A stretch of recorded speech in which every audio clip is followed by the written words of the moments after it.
ബിസ്മില്ലാഹ് അൽഹംദുലില്ലാഹ് വസ്സലാത്തു വസ്സലാമു അലാ റസൂലില്ലാഹ് വഅലാ ആലിഹി വസഹ്ബിഹി വമൻ ഇഹ്തദാ ബിഹുദാഹ് അമ്മാ ബഅദ്. സൂറത്ത് ത്വാഹ 128 മുതൽ 130 വരെയുള്ള ആയത്തുകൾ പാരായണം ചെയ്യുമ്പോൾ ശ്രദ്ധിക്കേണ്ട നിയമങ്ങൾ സൂചിപ്പിക്കാം. അഫലം യഹ്ദി ലഹും കം അഹ്ലക്നാ. ഇതിൽ വന്ന എല്ലാ ഹർഫുകളും ഇസ്തിഫാലിൻ്റേതാണ് എന്നത് പ്രത്യേകം ശ്രദ്ധേയമാണ്. ഒന്നിനും തഫ്ഖീം നൽകപ്പെടുകയില്ല, എല്ലാം തർക്കീഖ് ചെയ്ത് നേർപ്പിച്ച് ഉച്ചരിക്കപ്പെടുന്നവയാണ്. അഫലം യഹ്ദി ലഹും കം അഹ്ലക്നാ. ഇവിടെ ആവർത്തിച്ച് വരുന്ന സാക്കിന് താമീം. അഫലം യഹ്ദി ലഹും കം അഹ്ലക്നാ. സുക്കൂൻ നൽകപ്പെട്ട മീമുകൾക്കെല്ലാം തന്നെ ഇൽഹാർ ഷഫവി നൽകി മണിക്കാതെ വെളിവാക്കുകയാണ് വേണ്ടത്. ശ്രദ്ധിക്കേണ്ട ഹംസിൻ്റെ അക്ഷരങ്ങൾ കം അഹ്ലക്നാ, ഹ, ഖാഫ്, ഫ, ഇതൊക്കെ ഹംസ് എന്ന സിഫത്ത് നൽകപ്പെടുന്ന ഹർഫുകളാണ്. അഹ്ലക്നാ ഇത് പ്രത്യേകം ശ്രദ്ധിച്ചുകൊണ്ട് അതിൻ്റെ വ്യക്തമായ രൂപത്തിലുള്ള ശബ്ദം നൽകണം. അഫലം യഹ്ദി ലഹും കം അഹ്ലക്നാ കം അഹ്ലക്നാ ഖബ്ലഹും മിനൽ ഖുറൂൻ. ഖബ്ലഹും ഇവിടെയാണ് ഖാഫിന് തഫ്ഖീം ചെയ്ത് ഉച്ചരിക്കേണ്ട ആദ്യത്തെ അക്ഷരം ഈ വചനത്തിലേത്. ഖാഫ് ഇസ്തിഅലാൻ്റെ 7 അക്ഷരങ്ങളിൽ പെട്ടതാണ്. തടിപ്പിച്ച് സ്വരഭാരത്തോടെ ഖാഫിനെ ഉച്ചരിക്കണം. ഖബ്ലഹും ബാഇൻ്റെ സുകൂൻ ഖൽഖല സുഗ്റ നൽകി ശബ്ദം ഹറക്കത്ത് പോലെ ചലിപ്പിച്ച് ഉച്ചരിക്കുക. പദത്തിൻ്റെ അന്ത്യത്തിൽ വന്ന സാക്കിനത്ത മീമിന് ശേഷമുള്ള മീമിൽ പൂർണ്ണമായും ലയിപ്പിച്ച് മണിച്ചുകൊണ്ട് ഉച്ചരിക്കുക. ഇദ്ഗാം ഷഫവി അല്ലെങ്കിൽ ഇദ്ഗാം മുതമാസിലൈനി സഗീർ എന്നൊക്കെ പേര് നൽകാവുന്ന മണിക്കൽ, ലയിപ്പിച്ച് മണിക്കൽ നൽകി. ഖബ്ലഹും മിനൽ ഖുറൂൻ. അൽ ഖുറൂൻ എന്നതിൽ ഖാഫിന് തഫ്ഖീമുണ്ട്. ഇസ്തിഅലാൻ്റെ ഹർഫാണ്. ദമ്മ ആയതുകൊണ്ട് നിസ്ബിയ തഫ്ഖീം അഥവാ മൂന്നാമത്തെ ലെവലിലുള്ള തടിപ്പിക്കൽ തഫ്ഖീം നൽകി. അൽ ഖുറൂൻ എന്ന് ഉച്ചരിക്കുക. റായിനും തഫ്ഖീമാണ്. മിനൽ ഖുറൂനി യംശൂന ഫീ മസാകിനിഹിം. യംശൂൻ എന്നതിൽ സാക്കിനത്ത മീമിനെ മണിക്കാതെ ഇൽഹാർ ഷഫവി നൽകി വെളിവാക്കണം. യംശൂന ഫീ മസാകിനിഹിം ഇന്ന ഫീ ദാലിക്. നൂൻ മുഷദ്ദദയെ മണിക്കണം. ഷദ്ദുള്ള നൂനിനെ ഗുന്നത്ത് ചെയ്ത് മണിച്ചുകൊണ്ട് ഉച്ചരിക്കുക. ഇന്ന ഫീ ദാലിക ലആയാതിൻ ലിഉലിൻ നുഹാ. ലആയാതിൻ എന്നതിലെ തൻവീനിനെ ശേഷമുള്ള ലാമിൽ പൂർണ്ണമായും ലയിപ്പിച്ച് മണിക്കാതെ ഉച്ചരിക്കുക. ഇദ്ഗാം ബിഗൈരി ഗുന്ന. ലആയാതിൻ ലിഉലിൻ നുഹാ. അന്നുഹ എന്നതിൽ സാക്കിന ഷദ്ദുള്ള നൂന് വരുന്നു.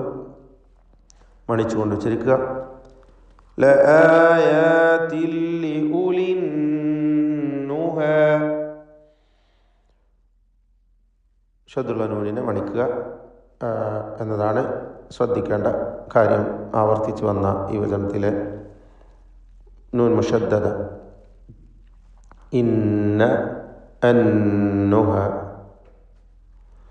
വലൗലാ കലിമത്തുൻ സബഖത്. കലിമത്തുൻ എന്നതിലെ തൻവീനിന് കലിമത്തുൻ എന്നതിലെ തൻവീനിന് ഇഖ്ഫാ ഹഖീഖി നൽകി മറച്ച് മണിക്കണം. അവ്യക്തമാക്കി മണിച്ചുകൊണ്ട് ഉച്ചരിക്കണം. കലിമത്തുൻ സബഖത്. ഖാഫിന് തഫ്ഖീം കൊടുക്കുക. തടിപ്പിച്ച് സ്വരഭാരത്തോടെ ഖാഫിനെ ഉച്ചരിക്കുക. സബഖത് മിർ റബ്ബിക ലകാന ലിസാമ. സബഖത് മിർ റബ്ബിക. നേരത്തെ സൂചിപ്പിച്ച കാര്യമാണ് ഹംസിൻ്റെ അക്ഷരങ്ങളുടെ കാര്യം. ഇവിടെ താഇൻ്റെ സുക്കൂൻ സബഖത് മിർ റബ്ബിക എന്ന് പറയരുത്. താഇന് ഹംസ് എന്ന സിഫത്തുണ്ട്, ഷിദ്ദ എന്ന സിഫത്തുമുണ്ട്. ഇവിടെ സബഖത് മിർ റബ്ബിക, സബഖത് മിർ റബ്ബിക എന്ന് പറയണം. എന്നാൽ തായ് തീരെ ശബ്ദം കേൾക്കാതെ സബഖത് മിർ റബ്ബിക എന്നും പറയാവതല്ല. സബഖത് മിർ റബ്ബിക്, മിൻ എന്നതിലെ സാക്കിനത്ത നൂനിന് ശേഷമുള്ള റായിൽ പൂർണ്ണമായും ലയിപ്പിച്ച് ഇദ്ഗാം ബിഗൈരി ഗുന്ന നൽകി ഉച്ചരിക്കുക, മണിക്കാതെ മിർ റബ്ബിക എന്ന്. റായിന് തഫ്ഖീമുണ്ട്, തടിപ്പിച്ച് റാ ഉച്ചരിക്കുക. മിർ റബ്ബിക ലകാന ലിസാമ, ലകാന ലിസാമ എല്ലാ അക്ഷരങ്ങൾക്കും തർഖീഖാണ്, ഇസ്തിഫാലിൻ്റെ ഹർഫുകളാണല്ലോ. ലിസാമൻ വഅജലും മുസമ്മ, ലിസാമൻ എന്നതിലെ തൻവീനിന് ശേഷമുള്ള വാവിൽ ലയിപ്പിച്ച് ഇദ്ഗാം ബിഗുന്ന നൽകി ഉച്ചരിക്കുക. അപ്രകാരം അജലും മുസമ്മ, തൻവീനിന് ശേഷമുള്ള മീമിൽ പൂർണ്ണമായും ലയിപ്പിച്ച് മണിക്കാതെ ഇദ്ഗാം ബിഗുന്ന ചെയ്ത് ഉച്ചരിക്കുക. ഇവിടെ രണ്ട് ഇദ്ഗാമുകളാണ്, ലിസാമൻ വ അജലും മുസമ്മ.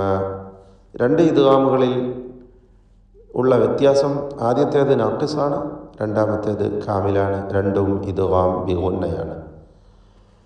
ലിസാമൻ വ എന്ന് പറയുമ്പോൾ പൂർണ്ണമായ ഇദ്ഗാമല്ല, ഇവിടെ ഭാഗികമായ ഇദ്ഗാമാണ്. ലിസാമൻ വ അജലും മുസമ്മ, അജലും എന്ന് പറയുമ്പോൾ പൂർണ്ണമായും തൻവീനിനെ മീമിലേക്ക് ലയിപ്പിക്കുന്നു. തൻവീനിൻ്റെ ശബ്ദം അല്പം പോലും കേൾക്കാതെ ഉച്ചരിക്കുന്നു. അന്ത്യത്തിൽ ഷദ്ദുള്ള മീമുണ്ട്, മീം മുഷദ്ദദ, അതും ഉന്നത്ത് നൽകി മണിച്ചുകൊണ്ട് ഉച്ചരിക്കുക. വഅജലും മുസമ്മ ഫസ്ബിർ അലാ മാ യഖൂലൂന, ഫസ്ബിർ സ്വാദിന് തഫ്ഖീം കൊടുക്കണം. പദത്തിൻ്റെ അന്ത്യത്തിൽ റാ ഉണ്ട്, സാക്കിനത്തായ റാ, എന്നാൽ അതിൻ്റെ തൊട്ടുമുമ്പിൽ സ്ഥിരപ്പെട്ട കസ്റുള്ളതിനാൽ തർക്കീഖ് ചെയ്യണം റായിനെ.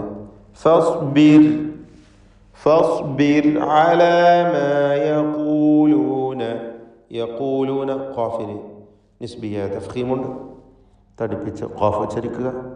അലാ മാ യഖൂലൂന വസബ്ബിഹ്,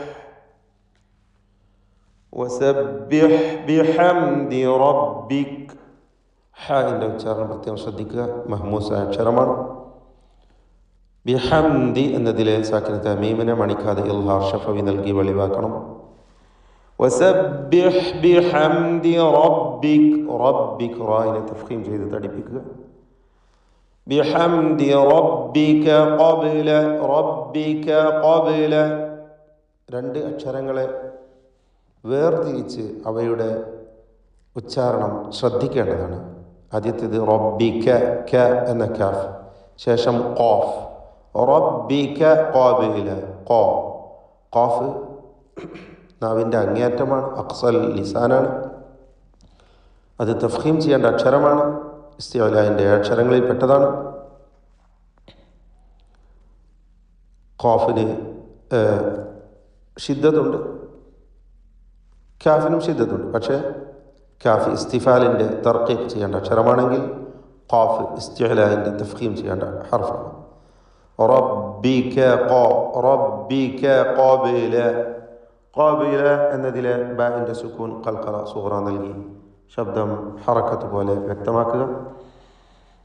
ബിഹംദി റബ്ബിക, ബിഹംദി റബ്ബിക ഖബ്ല തുലൂഇശ് ശംസ്, ഖാഇന് തഫ്ഖീം കൊടുക്കുക.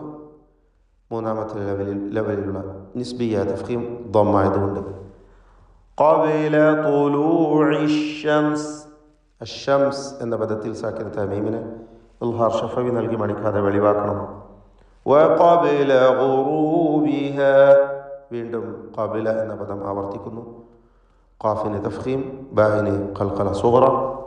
ഗുറൂബിഹ, ഗൈനിന് തഫ്ഖീം കൊടുക്കുക, ضمان നിസ്ബിയ തഫ്ഖീം, റാഇനും തഫ്ഖീം. وقبل غروبها ومن آناء الليل, ഇതിൽ മിൻ എന്നതിലെ സാക്കിനത്തായ നൂനിനെ ഇൽഹാർ ഹൽഖി നൽകി മണിക്കാതെ വെളിവാക്കണം. ആനാ ഈ പദത്തിലുള്ള ദീർഘം മദ് മുത്തസിൽ വാജിബാണ്. അലിഫിനെ നിർബന്ധമായും 4-5 ഹറക്കത്തിൻ്റെ അളവിൽ ദീർഘിപ്പിക്കണം. ومن آناء الليل فسبح മേലെ വസബ്ബിഹ് ബിഹംദി റബ്ബിക നാം പറഞ്ഞു കഴിഞ്ഞു. ഇവിടെയും സബ്ബിഹ് എന്ന പദം ആവർത്തിക്കുന്നു. ഫസബ്ബിഹ് വഅത്റാഫൻ നഹാർ. അത്റാഫ ത്വാഇന് ഖൽഖലയുണ്ട്, തഫ്ഖീമുണ്ട്. ഇവയെല്ലാം സംഗമിച്ച ഒരക്ഷരമാണ്. അഖ്വൽ ഹുറൂഫ് എന്നറിയപ്പെടുന്ന അക്ഷരം കൂടിയാണ് ത്വാ. ശിദ്ദത്തിൻ്റെ പല സിഫത്തുകൾ, ഖുവ്വത്തിൻ്റെ പല സിഫത്തുകളും അതിലുണ്ട്.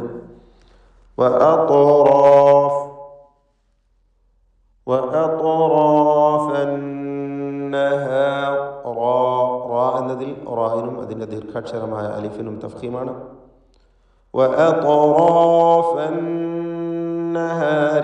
നൂൻ മുഷദ്ദദയെ മണിക്കണം. അന്നഹാർ ലഅല്ലക തർദാ. അന്നഹാർ എന്ന് വഖഫ് ചെയ്യുമ്പോൾ റായിന് തഫ്ഖീമാಗಿ ആയിരിക്കും. ചേർത്തോതുമ്പോൾ റായിന് കസ്റുള്ളത് കൊണ്ട് തർക്കീഖായിരിക്കും, നേർപ്പിക്കണം. ലഅല്ലക തർദാ.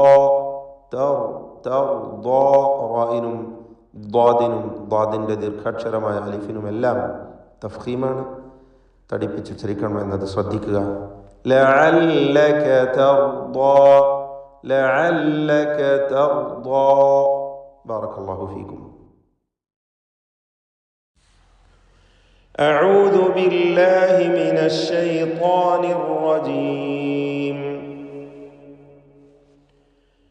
أفلم يهد لهم كم أهلكنا قبلهم من القرون يمشون في مساكنهم إن في ذلك لآيات لأولي النهى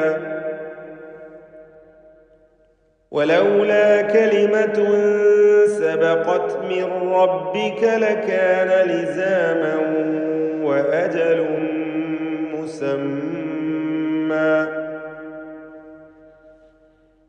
فاصبر على ما يقولون وسبح بحمد ربك قبل طلوع الشمس وقبل غروبها ومن آناء الليل فسبح وأطراف النهار لعلك ترضى